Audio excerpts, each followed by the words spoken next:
What's going on, everyone? DSP here, and with me is a special guest, John Rambo. Everyone's favorite for this year. For the second week in a row. Second week in a row. John Rambo is a guest star here on the Hateful Truth Game Review Series. Yes.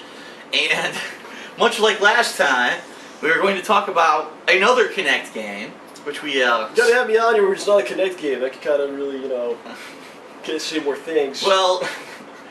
If we play a co-op, like, we could do that for, like, Dead Rising off the record. Yeah, that'd be because that'd be that's, awesome. Different, a full co-op game that also, like, we could have done it for Dead Island, but we were so beat at that point. It collapsed. Doesn't it come up for 4 days after that? Right. And so, Gears of War, I still have to do, like, a lot of online play and stuff, so. But, alright, so today we're going to talk about... I'm the Kinect specialist that you bring in to talk about. That's right. I'm so good at the Kinect. The Gunstringer for Xbox 360's Kinect. Mm-hmm. Kinect-only game. You cannot play this game without the Microsoft Kinect, okay? And... The plot is basically that you are a old, Western cowboy who gets killed by your old posse, and the whole point of the game is just hunting down these people who led eventually to your death and getting revenge on them. Yeah, that's what's going on, but it's also like a play that's happening in front of an audience at the same time. This cowboy, this undead cowboy, is a marionette, and the whole... kind of like the behind the fourth wall of the game is that this is a play taking place on a stage, and there's a whole audience of real life people watching this, and you can see them even during certain scenes. You can see them in the crowd applauding and doing stuff. So it's kind of like, again, they break the fourth wall for a little bit, and then for different things like boss fights, you can actually see the audience in front of you. Yeah, I applaud the use of. Was it FMV, I guess you call that? Yes, full motion video, yes. We haven't seen this since Mortal Kombat, the Sega CD era. The Sega CD era, yeah. We're going to bring this back. Mm-hmm. Some kind of nostalgia going on there. So, how does it work? The control scheme of Gunstringer is extremely simple. There's really not much complication. Well, yeah. Use your left hand to pretend like you're holding the strings of the marionette, and you can either move them left, right, or you can jump by going like this. And that's pretty much the extent of what you're going to do with your left hand in the game.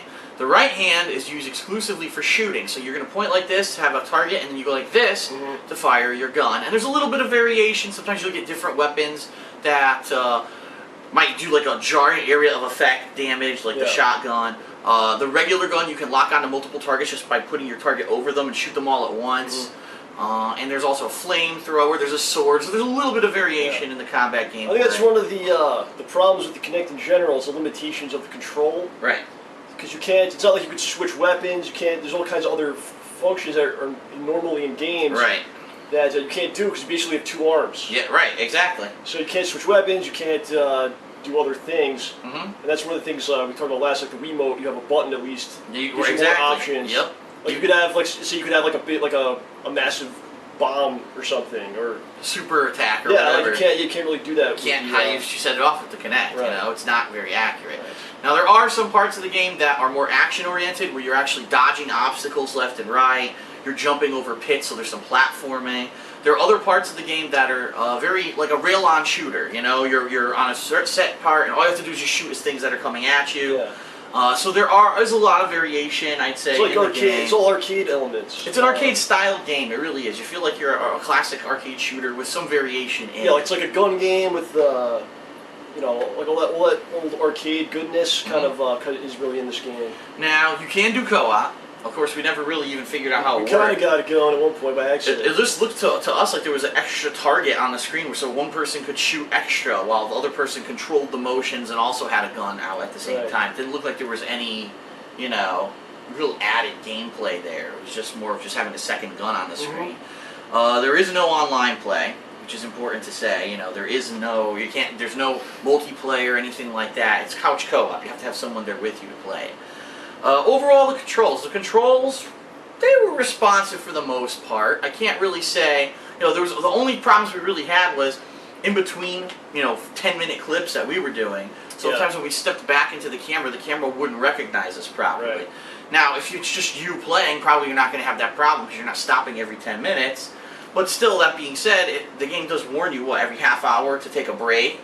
I guess the Kinect always does that, every Kinect game? Every Kinect game. And if you're going to take that break, you might have problems jumping back in and recalibrating the camera to get it to work for you again. Or your sword, you have any developing rashes, boils coming out. You might want to see a doctor. Oh my god. Kinds of things like You're that. growing extra appendages. Yes. The accuracy of the controls. It's still not very accurate. I mean, I would have to say it's better than Rise of Nightmares. Rise of Nightmares had some real problems with turning, with walking in the right direction. In this game, you don't have to be standing when you play it, and that's an important thing. A lot of people, you know, for Rise of Nightmares complained, oh, it's tiring, you have to stand and move your feet around. You don't have to do this in this game. In this game, you just use your arms. Of course, keep in mind, you have to have enough space between the Kinect and you for your arms to be recognized. If we tried to do it here on the couch, it probably wouldn't have worked properly, which is why we were standing anyway. But responsiveness, I'd say the controls are responsive, but not very precise, and that's really still the problem with the Kinect, is that it's hard to feel like you really have full control over what's going on at any period of time. Yeah, you feel like you got kind of robbed a lot, whereas times with the controller, you kind of like, all right, that's my fault, I screwed up. Exactly. Because I didn't turn here and there. A lot of times you feel like you're doing it, but it's not thinking that you did, or it's not meshing together correctly, and it's part of the problem, because video games, like, for a lot of us, for me, video games are fun when it's a quick reaction. That's why I like the quick reaction stuff, and it kind of slows it down big time. It kind of hurts that element of the game. And speaking to that, the game definitely is not that hard. I think we only died once the entire time we were playing the game, and that's probably because they understand the controls aren't accurate enough to have a real challenging game on the default difficulty anyway. So it's really not that hard of a game. The whole style of the game, the art style, I thought it was pretty interesting. At least it was entertaining to the eye. There was a lot of different things. It's like you're similar to, I'd say, maybe Little Big Planet. Things are made out of like fabric and cardboard. They're trying to say, oh, it's like a low budget play that's really being reenacted here on your TV screen. Had that like quirky humor to it. Quirky humor. Lots of really silly jokes and things about wavy balloon men and stuff like that. Man at 6 with a crocodile. Interspecies bestiality jokes, and those are always, you know, welcome when you're doing a video game playthrough. It's always a home run. We had no fucking clue we were gonna come across that when we were playing this game. The game's rated T. The game is rated T, but has drug use, sexual content, alcohol use, and bestiality. So, good job ESRB on that one. If it doesn't have blood, then it's not an M-rated game, basically. Right. There are some boss battles. It's not just shooting generic enemies. And the boss battles are, you know, interesting. There's some varied ones there where you fight like mini bosses, then you fight the official people who are in your posse. So there is a little variety in the game.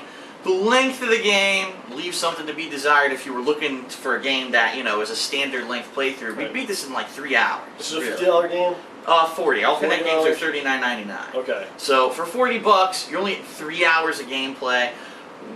Is there any incentive to play the game again? Well, when you beat it, you unlock variations. Like you can unlock a mode where you're not an undead guy anymore. You're your original cowboy, or there's a different color mode and stuff like that. Is there really enough incentive to play the game again? I would say no. I have no desire. Even if I had no other games to play, I would have no desire to play the Gunstringer again. That's just me. What do you think? Would you really want to sit down and play through this game a second time? I probably would not, but like by myself. But if I had maybe like a friend that come over that never played the Kinect, or maybe that game, I'd just throw it in to see what they thought of it. Maybe just to dick around with it. Yeah, just fuck around with it. Wouldn't be like, oh, I'm gonna do a playthrough of this or master playthrough of this game. You know. Okay. If someone never played the Kinect, you're like I want to see the Kinect. I think this is a good. Show it in action. It's one of the better games to put in and be like, oh, try it, and this is what it is. Now, one thing that is to be noted is that, first of all, right out of the box, if you buy this game retail, you get a free copy of Fruit Ninja Kinect. And Fruit Ninja Kinect is another Kinect game that came out this past summer. It's the first Xbox Live Arcade Kinect game. And you're kind of boned if you bought it, because you probably, if you have a Kinect, you probably would want to play this game, and then you get it for free anyway. So. Well, but also, what adds to the value of that game? It does add to the value of the game. In addition, there is a free DLC, which if you watch our playthrough of the game, you'll see it. And this is a really weird DLC, but at the same time, it is kind of interesting. Yeah, I enjoyed it. It's called the Wavy Man Chronicles, and it's a throwback to those games from the 1990s on the Sega CD. Absolutely, the full motion video shooter games where you would have a guy walk out, look just like a cowboy, and he tried to shoot you, and you have to shoot him first. And it's more. I think it's like a combination of like Lethal Enforcers 2, the light gun game that you would play in the arcade, mixed with some of those Sega CD games. Yeah, Super Shark, all that stuff. Time. Tom Zito era games. And it's just funny because it says it was written by Tom Zito, and I wonder if that was a joke. You gotta find out about this. I wonder if that was an inside joke that that it's really because it wasn't spelled like the Tom Zito from the '90s. Yeah. But maybe they said, "Oh, this will be funny." See, it was a Tom Zito game. You know? For me, it was just like pure nostalgic fun to go back to that point. It also had a lot of the problems from the Sega CD games, like if you die, then you have to like see the same repetitive dialogue. You fucked up. Now you got to try again. Yeah, it was like a Sega CD game that you got to play because the disc didn't stop working most of the way through. But, I thought it was pretty fun. And it's free. And it's completely added content. It's really crazy. It was about, 45 minutes probably for 3 to 4 parts? It's completely insane. There's nothing on the Xbox like that. I mean, there's nothing on any console like that. For over a decade there hasn't been anything like that. It's fucking insane. So it's a crazy throwback to the days when people were messing around with full motion video and saying that was going to be the wave of the future. Yes. And of course it died out within a year and a half. So, so the Gunstringer. Overall, I'd say it controls better than Rise of Nightmares, that's for sure. Yes. If you like quirky humor, if you have a Kinect and you're looking for a game because you just have nothing to play on the damn thing, and you want to have a couple hours of fun, I'd probably say this is the game for you. It's probably one of the better games on the Kinect, right? I'd probably say for me it's the best game I've played on the Kinect besides Dance Central. Yeah. Because but of course if you don't like dancing, then probably that's not going to be. This game, they didn't try too much. They knew what it was going to be, what it was supposed to be. Right. And they didn't try. They didn't go nuts with it. Overstep their bounds or what they knew their limitations would be with the Kinect. So for what it is, it's very good for what it is. For what it is. Problem though, it's still not a system seller in my opinion. This is not a game where I'm going to say, oh, the Gunstringer, I got to go buy a Kinect to play that. Running out and spending another $150 to get this peripheral to play a 3-hour-long game, that's probably better than a rental, Right. Technically, who would want to spend $40 for a game you're going to play once, and then you're done with it? Mm-hmm. And sure, maybe you won't get Fruit Ninja Kinect if you don't buy it, but again, it's a DLC game that people got over the summer. That's not a system seller either. Yes. So, what do you think overall, John? What do you think you would say is what did you really like about it, and what would you score this? It's just good, clean, arcade-style fun. It's very simple, like we said. They knew what it was supposed to be, and that's what it is. It's just an arcade game. It's a good mess-around arcade game. Not a ton of replay value. Mm-hmm. I think it's the best Kinect game. I liked it better than Rise of Nightmares. I think I gave that a 5.89. Yes, you did. So I think for me this is like a 5.96. Wow. For a 5.96 for the Gunstringer. Yeah.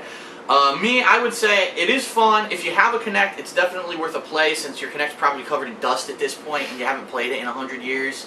But it's a rental. It's not a buy. It's not worth $40 because it's only a 3-hour game. Yes. And it's a shame because, again, in this day and age, 3 hours doesn't cut it for a retail release. And for me, I liked it. I liked the quirky humor. Mm-hmm. I wish the control worked better, but we know the limitations of the Kinect. I think they did as good as they could with what they had.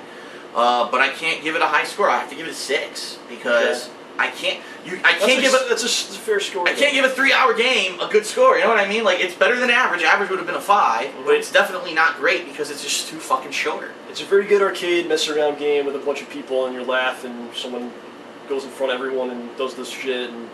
It's a mess around good time. It's a fun party game. Have your friends over on a weekend, play it for a couple hours, have laughs, and then fucking throw your Kinect out the window because you'll never use it. And it's another good attempt at a Kinect game, and perhaps another sign of things to come, or a building block to improve the future of Kinect games. One funny thing I do want to say is that during our playthrough, several times when we were just bullshitting and saying stuff, it kept thinking that we were saying Xbox pause. That's the Kinect though, and it's not. That's the Kinect. Yeah. But that's funny though, that here it is, this is the future, we're going to have voice recognition in hardcore games coming up, and then when you actually say stuff, it thinks you're saying pause and other shit that's going to fuck up your Xbox and shit. Stuff that had nothing to do with it sounded nothing like when I'm playing Mass Effect 3, do I really want my fucking Xbox pausing every 5 seconds because the stupid Kinect thinks that I'm saying stuff that I'm not? You know what I mean? This is what we talked about. People want to. So a lot of people play with music in the background. Yeah, sure. Custom soundtracks and all that. Other people talking in the room or whatever. Not everyone has their own private room to play games in. You